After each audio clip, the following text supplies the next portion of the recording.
Mateo capítulo 13. El capítulo de las parábolas de Jesús. Las parábolas de Jesús son aquellas breves narraciones dichas por el mismo Señor Jesucristo. Estas encierran una educación moral y espiritual, revelando una verdad de forma comparativa. Vamos entonces a explicar estas especiales, preciosas parábolas que traerán enseñanzas y confrontación a nuestras vidas. La primera parábola que vamos a ver es la parábola del sembrador. La segunda parábola que habla la Biblia es la parábola del trigo y la cizaña. La tercera parábola es la parábola de la semilla de mostaza. La cuarta parábola de la levadura. La quinta hace referencia a los tesoros escondidos. Sexta parábola, la perla de gran precio. Después sigue a continuación la parábola de la red y por último los tesoros nuevos y viejos. Y terminamos este capítulo viendo la vida de Jesús en la ciudad de Nazaret. Vamos entonces a la primera parábola del sembrador. Aquel día salió Jesús de la casa y se sentó junto al mar. Y se juntó mucha gente y entraron en el barco y se sentó y toda la gente estaba en la playa. Y les habló muchas cosas por parábolas diciendo: He aquí el sembrador salió a sembrar y mientras sembraba parte de la semilla cayó junto al camino y vinieron las aves y las comieron, pero parte cayó en pedregales donde no había mucha tierra y brotó pronto porque no tenía profundidad de tierra. Pero salido el sol se quemó y porque no tenía raíz se secó, y parte cayó entre espinos y los espinos crecieron y la ahogaron. Pero parte cayó en buena tierra y dio fruto, cual al 100, cual al 60 y cual al 30 por uno. El que tiene oídos para oír, oiga. Vamos entonces a entrar a la explicación que hace Jesús de esta parábola en el versículo 18. Oíd pues vosotros la parábola del sembrador. Cuando alguno oye la palabra del reino y no la entiende, viene el malo, arrebata lo que fue sembrado en su corazón. Este es el que fue sembrado junto al camino. El que fue sembrado en pedregales, este es el que oye la palabra y al momento la rechaza o la recibe con gozo, pero no tiene raíz en sí, sino que es de corta duración. Pues al venir la aflicción, la persecución por causa de la palabra, luego tropieza. El que fue sembrado entre espinos, este es el que oye la palabra, pero el afán del siglo y el engaño de las riquezas ahogan la palabra y se hace infructuosa. Mas el que fue sembrado en buena tierra, este es el que oye y entiende la palabra y da fruto y produce al 100, al 60 y al 30 por uno. Vamos a dar una breve explicación de esta primera parábola, ya que son dos parábolas que Jesús explica: la parábola del sembrador y la parábola del trigo y la cizaña. Dice aquí en este versículo 18 respecto a la explicación: cuando alguno oye la palabra del reino y no la entiende, este es el que fue sembrado junto al camino. Primeramente, entender que el sembrador es Jesucristo, nuestro amado Jesús. Segundo, la tierra es nuestro corazón y la semilla es la palabra de Dios. Muchas veces en nuestro corazón va a tener esta misma imagen de tierra junto al camino. ¿Qué es tierra junto al camino? Es una tierra endurecida, ya que muchos todos los días pasan, dejan huellas, hacen senderos, y cuando hay tantas pisadas, esa tierra se endurece y nunca una semilla va a poder brotar allí. Igualmente, nuestro corazón se ha endurecido por tantas huellas que han dejado la vida, tantas pisadas que nos ha dejado las tristezas, los abandonos, y hace de que nunca podamos entender la escritura si nuestro corazón está endurecido. Pero no necesariamente podemos tener el corazón endurecido, también podemos tener el corazón como entre pedregales. Este es el que oye la palabra y al momento la recibe con gozo, pero por cuanto no tiene una raíz profunda, es de corta duración. Esto habla específicamente de la parte emocional, almática. Muchos vienen, se alegran, se gozan con las cosas de Dios, pero es de corta duración. Su parte almática es pero muy variable, y esto hace que prontamente claudiquen en la vida con el Señor. Otros tienen corazón entre espinos, y esto es debido a los afanes de este siglo, al engaño de las riquezas. Estoy ocupado, mucho trabajo, y terminan ahogando la palabra. Ahora, estos tres tipos de tierra es lo innato del hombre natural, del hombre caído. La tierra buena no es innata en sí. La tierra buena es producto de que alguien trabajó esa tierra, es decir, que alguien le quitó los pedregales, alguien le quitó los espinos, alguien ablandó esa tierra para que no fuera tierra dura, y fue el Espíritu Santo. Para nosotros ser buena tierra es porque alguien trabajó en mi vida. Yo entregué esas áreas y permití que Dios pudiera trabajar en mi carácter, trabajar en mi mente, trabajar en mi corazón.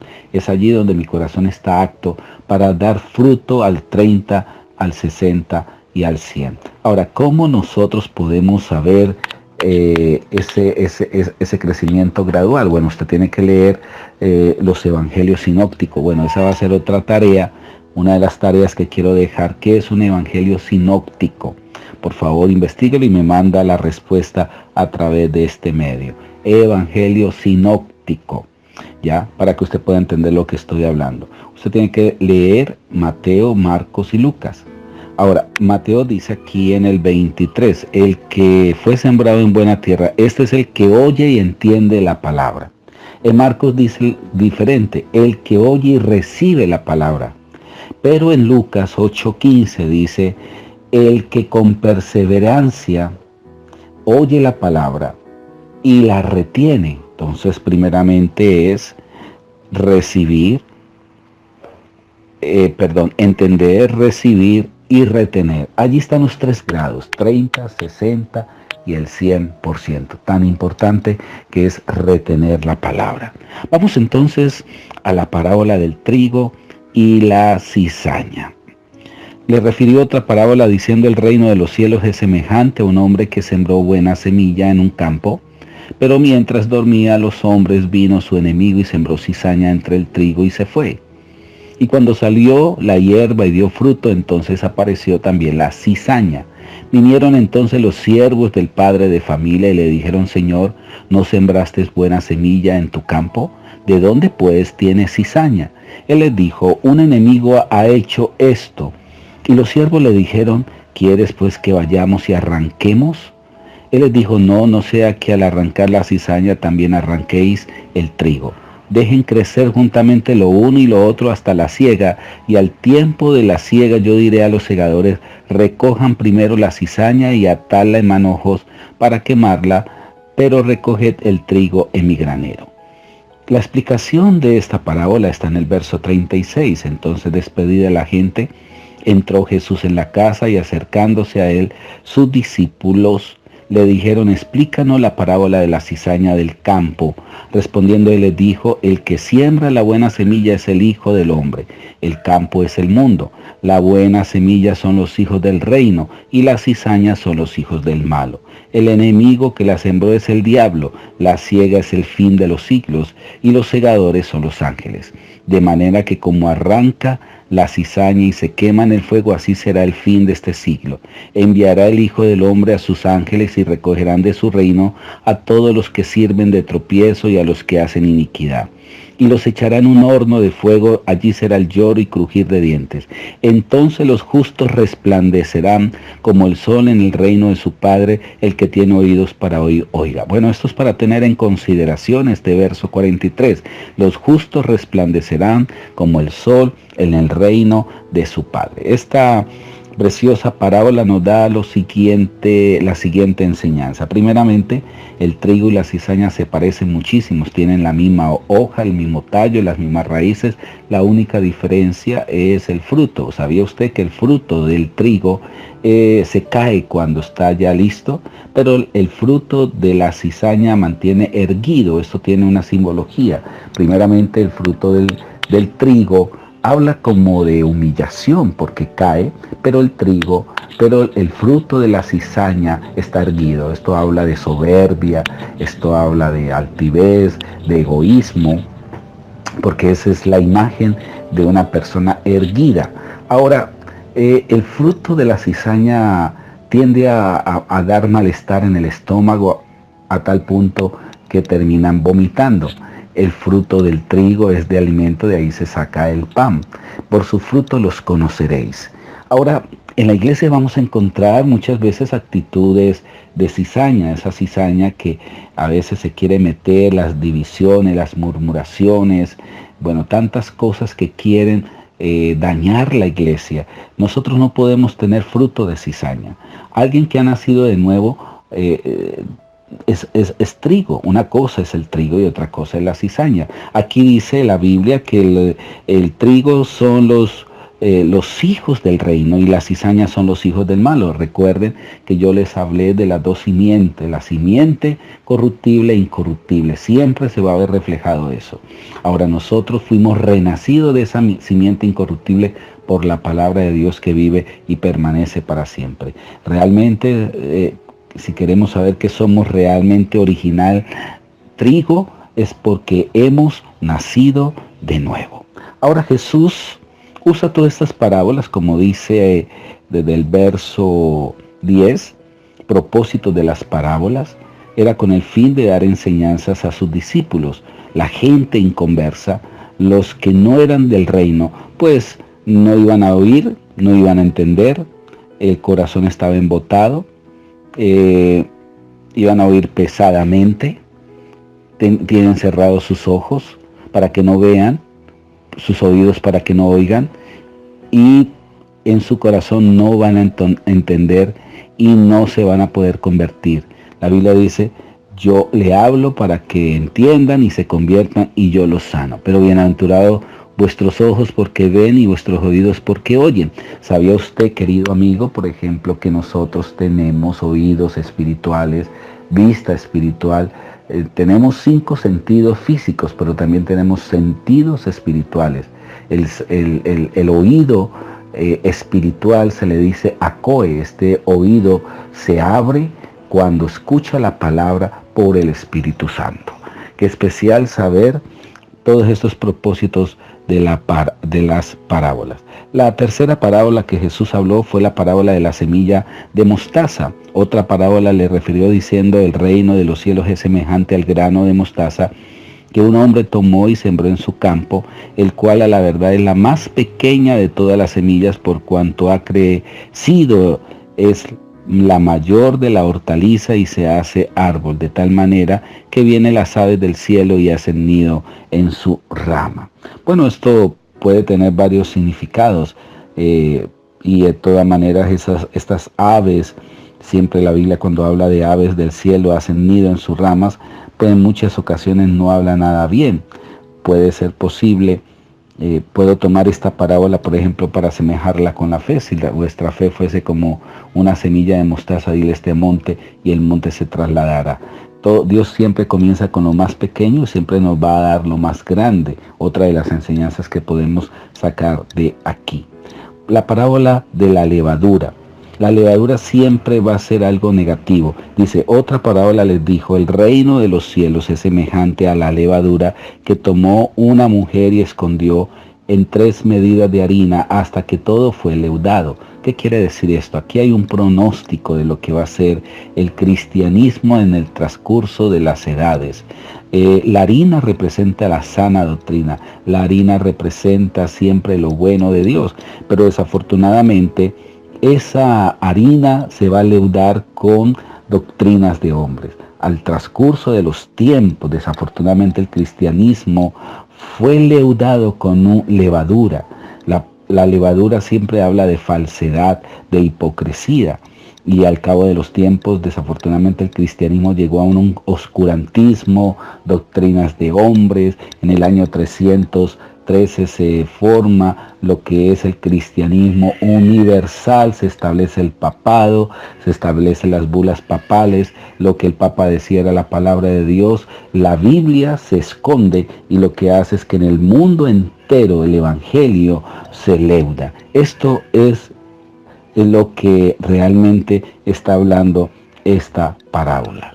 También vamos a ver respecto al tesoro escondido. Además, el reino de los cielos, en el verso 44, dice: el reino de los cielos es semejante a un tesoro escondido. Aquí está hablando específicamente de Israel. Israel es el tesoro escondido en un campo, el cual un hombre halla, en este caso es Jesús, y lo esconde de nuevo. Ahora, ¿por qué dice esconde de nuevo? Porque Israel separa el reloj profético en el año 70 y vuelve a esconderse, y ahí es donde resurge la iglesia. Nosotros hacemos parte de la iglesia, y la iglesia, cuando sea levantada, dice la Biblia que volverá nuevamente el gozo. Ya dice que vende todo lo que tiene y compra aquel campo. Ese campo volverá a ser restaurado, el campo de Israel. La perla de gran precio, vamos a extraer preciosas y hermosas enseñanzas. También el reino de los cielos es semejante a un mercader que busca buenas perlas, que habiendo hallado una perla preciosa fue, vendió todo lo que tenía y la compró. Eso hizo Jesús con nosotros. ¿Sabía usted, querido amigo, que nosotros éramos enemigos de Dios? Eso es lo que dice por allá el libro de Romanos 5, creo que 8 o 10. Dice, éramos enemigos de Dios. Igualmente, una perla se forma cuando un pequeño grano de arena se convierte enemigo en la boca de una ostra. La ostra tiene una manera de segregar un líquido para neutralizar ese enemigo, y así lo va rodeando hasta formarse una perla. Es decir, de un enemigo, pero ese amor tan incondicional de Jesús nos atrapó, nos neutralizó e hizo de nosotros una perla de gran precio. Personalmente yo era enemigo de Dios, hablaba mal de Dios, era antagónico a las cosas de la Biblia, a las cosas del Señor. Pero mira, algún día Dios tomó su infinito amor, me neutralizó, y yo creo que me hizo una perla de gran precio. También hablamos de la parábola de la red. Asimismo, el reino de los cielos es semejante a una red que echada al mar recoge toda clase de peces, y una vez llena la saca a la orilla, y sentada recoge las buenas cestas y las malas las echa afuera. Así será el fin de los siglos. Saldrán los ángeles y apartarán a los malos entre los justos. Y usted ya podrá saber de que al final de los tiempos los malos serán seleccionados para condenación y los justos serán seleccionados para salvación. La red es ese evangelio de tomar peces para Cristo. Tesoros nuevos y viejos. Jesús dijo, ¿habéis entendido todas estas cosas?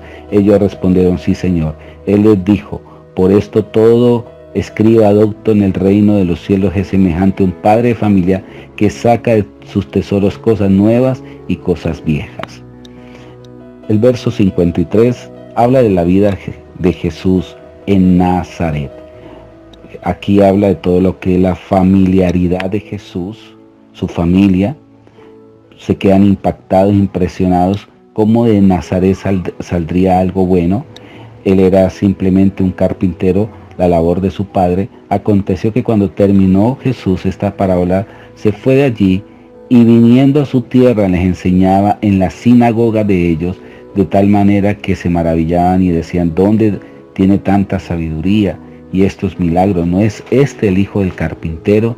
¿No se llama su madre María y sus hermanos Jacobo, José, Simón y Judas? ¿No están todas sus hermanas con nosotros? ¿De dónde pues tiene todas esas cosas? Y se escandalizaban de él. Pero Jesús les dijo, no hay profeta sin honra, sino en su propia tierra y en su casa. Es decir, que Jesús tuvo una familia, tuvo más hermanos, hijos de José, hijos de María. Mil bendiciones. Estaremos en la próxima con el capítulo 14. Hasta entonces.